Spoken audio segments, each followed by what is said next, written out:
السلام علیکم ناظرین کرام، نئی ویڈیو میں آپ کو خوش آمدید کہتے ہیں۔ آج وفاقی آئینی عدالت نے اپنا پہلا فیصلہ سنا دیا ہے عمران خان کی درخواست پر، اور عمران خان کے نام پر آج کمرہ عدالت کے وفاقی آئینی عدالت کے ججز تلملا اٹھے۔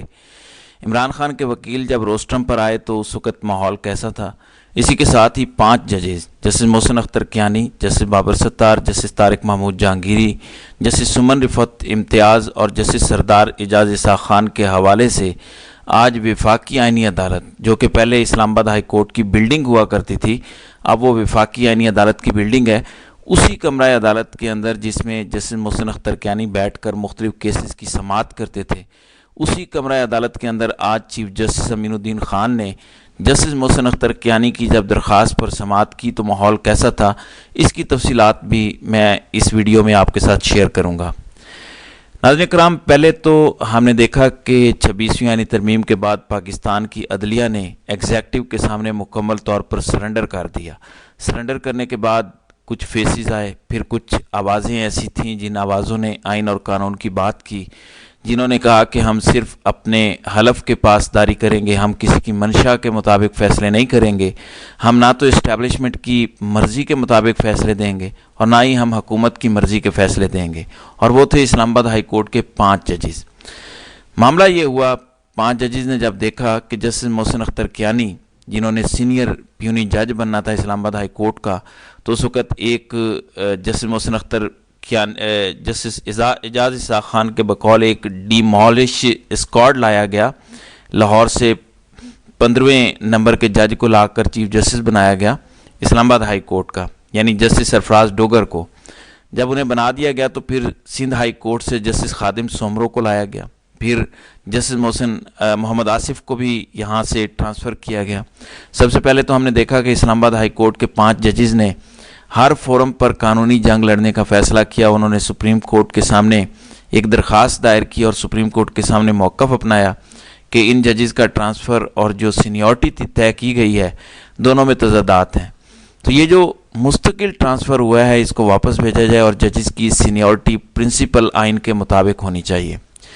پھر ہم نے دیکھا کہ سپریم کورٹ آف پاکستان کے 5 رکنی آئینی بینچ، جس کی سربراہی کر رہے تھے جسٹس محمد علی مظہر، اس 5 رکنی بینچ نے ہائی کورٹ کے 5 ججز کی درخواست کو مسترد کر دیا۔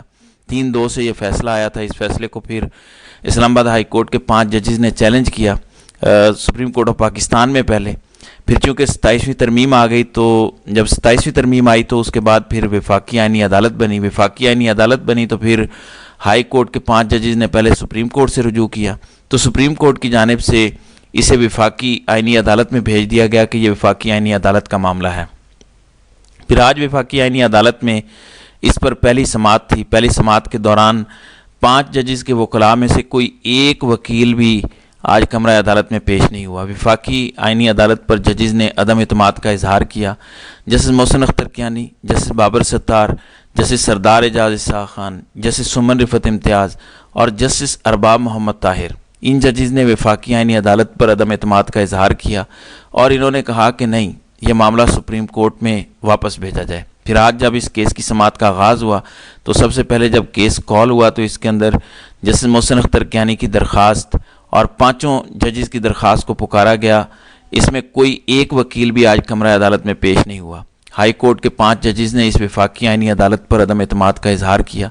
نہ ہی بیرسٹر صلاح الدین یہاں پیش ہوئے، نہ منیر ملک پیش ہوئے، نہ فیصل ایڈوکیٹ آج کمرہ عدالت میں پیش ہوئے۔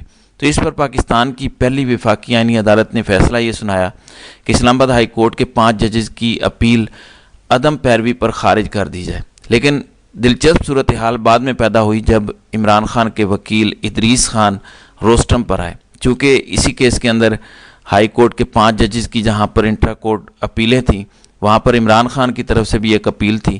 ٹوٹل 9 اپیلیں تھیں، جس میں ایک عمران خان کی تھی، 5 اسلام آباد ہائی کورٹ کے ججز کی تھیں اور 3 مختلف بارز کی درخواستیں تھیں۔ اس پر 5 ججز کی درخواستیں تو مسترد ہو گئیں کہ ان کی طرف سے کوئی وکیل پیش نہیں ہوا، لیکن عمران خان کے وکیل ادریس خان آج روسٹرم پر آئے اور انہوں نے کہا کہ اس معاملے سے متعلق میں عمران خان سے ہدایات لینا چاہتا ہوں، اور یہ 6 رکنی بینچ اڈیالہ جیل انتظامیہ کو ہدایت کرے کہ اڈیالہ جیل انتظامیہ میری ایک ملاقات ارینج کروائے۔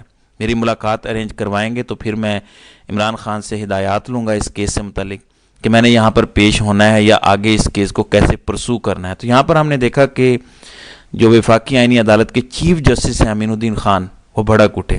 انہوں نے کہا کہ عمران خان کو کسی عدالت نے سزا سنائی ہے، انہوں نے کہا ٹرائل کورٹ نے۔ اس پر انہوں نے کہا کہ جائیں ٹرائل کورٹ کے پاس اور ٹرائل کورٹ کو کہیں کہ وہ آپ کو الاؤ کرے عمران خان سے ملاقات کروانا۔ جس عدالت کے اندر آپ کھڑے ہیں اس عدالت کا ان ملاقاتوں سے کوئی لینا دینا نہیں ہے۔ یہ جسٹس امین الدین خان کے ریمارکس ہے۔ انہوں نے کہا کہ جس عدالت نے ان کو سزا سنائی ہے اسی عدالت کے سامنے یہ میٹر لے کر جائیں، یہاں پر کوئی لینا دینا نہیں ہے اس ملاقاتوں سے متعلق۔ ناظرین کرام، آپ کو معلوم ہے کہ عمران خان سے ملاقاتوں کا معاملہ غیر اعلانیہ طور پر 25 دن ہونے کو ہیں، عمران خان کی ملاقات نہیں کروائی جا رہی، نہ ہی تو ان کے وکلاء سے ملاقات کروائی جا رہی ہے، نہ ان کی فیملی سے ملاقات کروائی جا رہی ہے، نہ ہی ان کے سیاسی لیڈران کے ساتھ عمران خان کی ملاقات کروائی جا رہی ہے۔ تو ادریس خان جو عمران خان کے وکیل ہیں، ان کی استدعا کو چیف جسٹس امین الدین خان نے مسترد کر دیا۔ انہوں نے کہا کہ جائیں اسی عدالت کے اندر جس عدالت سے ان کو سزا ہوئی ہے۔ تو یہ معاملہ ہوا۔ اس کے بعد اب 5 ججز کی جو درخواست تھی اس کو آئینی عدالت نے مسترد کر دیا ہے۔ ظاہر ہے 5 ججز ہمیشہ اپنے موقف پر ڈٹ کر کھڑے ہیں، اور ہم نے دیکھا کہ انہوں نے 27ویں آئینی ترمیم کو بھی چیلنج کرنے کا فیصلہ کیا۔ 5 ججز نے ہر قانونی فورم پر اپنی جنگ لڑی۔ ویسے تو ہم دیکھتے ہیں کہ اسٹیبلشمنٹ کی دیرینہ خواہش یہ تھی کہ اس اسٹیبلش زدہ عدلیہ کے اندر کچھ ایسی آوازیں ہیں جو آئین اور قانون کی بات کرتی ہیں، یہ آوازیں 27ویں آئینی ترمیم کے بعد ریزائن کر جائیں گی، 26ویں آئینی ترمیم کے بعد ریزائن کر جائیں گی۔ لیکن جن ججز نے کیا ٹھیک ہے، ان کا اپنا فیصلہ تھا، لیکن اسلام آباد ہائی کورٹ کے 5 ججز ابھی بھی اپنی قانونی جنگ لڑ رہے ہیں، ابھی بھی اپنی عدالتوں کے اندر موجود ہیں، فیصلے بھی ڈنکے کی چوٹ پر دے رہے ہیں۔ جس طرح ڈوگر نے کہا تھا کہ اگر مداخلت ہوتی ہے تو ججز ٹھوک کیوں نہیں دیتے، تو ابھی بھی اسلام آباد ہائی کورٹ کے 5 ججز اسی طرح سے ہم دیکھ رہے ہیں کہ ٹھوک رہے ہیں، اسی طرح سے فیصلے دے رہے ہیں اور اپنی قانونی جنگ اسی طرح سے لڑ رہے ہیں۔ اب ظاہر آئینی عدالت کا جو مقصد تھا اس کی طرف پہلا قدم آج جسٹس امین الدین خان نے اٹھایا ہے، اور پہلے مقصد کے اندر وہ یقیناً کامیاب ہوئے ہیں۔ اور آئینی عدالت بنانے کا مقصد ہی یہ تھا کہ ایسے کیسز کو آئین اور قانون کے مطابق نہ سنا جائے۔ جس مقصد کے لیے آئینی عدالت بنائی گئی ہے اس مقصد کو مد نظر رکھتے ہوئے اس کیس کو سنا جائے، نہ کہ آئین اور قانون کے مطابق اس کیس کو سنا جائے۔ بہرحال پہلا دن تھا آئینی عدالت میں بڑے کیس کا، اور اسی طرح سے پہلا بڑا فیصلہ تھا عمران خان کے نام پر۔ جسٹس امین الدین خان انتہائی غصے میں ہمیں نظر آئے، انہوں نے کہا کہ جی جائیں اسی عدالت کے اندر۔ تو یہ جو ہے وہ آج آئینی عدالت کی کچھ کارروائی تھی۔ اسی کے ساتھ ہی اسلام آباد ہائی کورٹ کے جسٹس بابر ستار اور جسٹس سردار اعجاز اسحاق خان پر مشتمل 2 ججز ٹیکس میٹرز سے متعلق ایک ڈویژن بینچ ہے، اس ڈویژن بینچ کی تقریباً 5 دن سے کاز لسٹ کینسل ہو رہی ہے۔ اب یہ کسی کو معلوم نہیں ہے کہ جج صاحبان کس وجہ سے عدالتوں کے اندر نہیں آ رہے اور اپنے کیسز کو کیوں نہیں سن رہے۔ ہاں، چیمبر ورک ضرور کر رہے ہیں، ہماری جو انفارمیشن ہے، لیکن 5 روز سے ان کی عدالتوں کی کاز لسٹ کینسل ہو رہی ہے۔ اب اس عدالتی منظرنامے کا ظاہر ہے گہرا اثر پڑتا ہے پاکستان کے سیاسی منظرنامے پر۔ سیاسی منظرنامہ ہمیشہ عدالتوں سے ہی جڑا ہوتا ہے، اور عدالتیں ہمیشہ ہم کہتے ہیں کہ state per check and balance ہوتی ہے، نہ کہ یہ ججز حکومت لگائے گی، ایسا نہیں ہے۔ اگر جوڈیشری پلر آف اسٹیٹ ہے تو کہیں نہ کہیں جوڈیشری چیک اینڈ بیلنس بھی ہے اس حکومت پر، اس اسٹیٹ کے اوپر بھی۔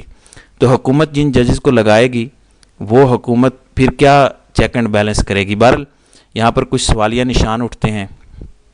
اسی کے ساتھ ہی عمران خان پر غیر اعلانیہ طور پر ملاقاتوں پر پابندی ہے، کسی کی کوئی ملاقات نہیں کروائی جا رہی، اور اسی حوالے سے تحریک انصاف نے کل اپنے ایک پروٹیسٹ کا پلان کر رکھا ہے۔ بڑی تعداد کے اندر پی ٹی آئی کے M N As, M P As, Tehreek Insaf کے ٹکٹ ہولڈرز، تحریک انصاف کے کارکنان بڑی تعداد میں کل اڈیالہ جیل پہنچیں گے۔ اب دیکھنا کل یہ ہوگا کہ ان کی ملاقات کروائی جاتی ہے یا نہیں کروائی جاتی۔ سہیل آفریدی بھی اس وقت ایکٹیو ہیں، اور سہیل آفریدی ہم نے دیکھا کہ مختلف جگہوں پر مختلف ایکٹیویٹیز کر رہے ہیں۔ گزشتہ رات ضمنی انتخابات میں بھی وہ مصروف تھے، جہاں پر بدترین دھاندلی کر کے پی ٹی آئی کو ہرایا گیا۔ اب کل سہیل آفریدی صاحب اڈیالہ جیل آ رہے ہیں۔ اب دیکھنا یہ ہے کہ اگلے 24 گھنٹوں میں اس حوالے سے مزید کیا ہوتا ہے۔ تو ناظرین کرام، آپ کی اس ویڈیو کے حوالے سے کیا رائے ہے؟ آپ اپنی رائے کا اظہار کامنٹ سیکشن میں ضرور کیجیے گا۔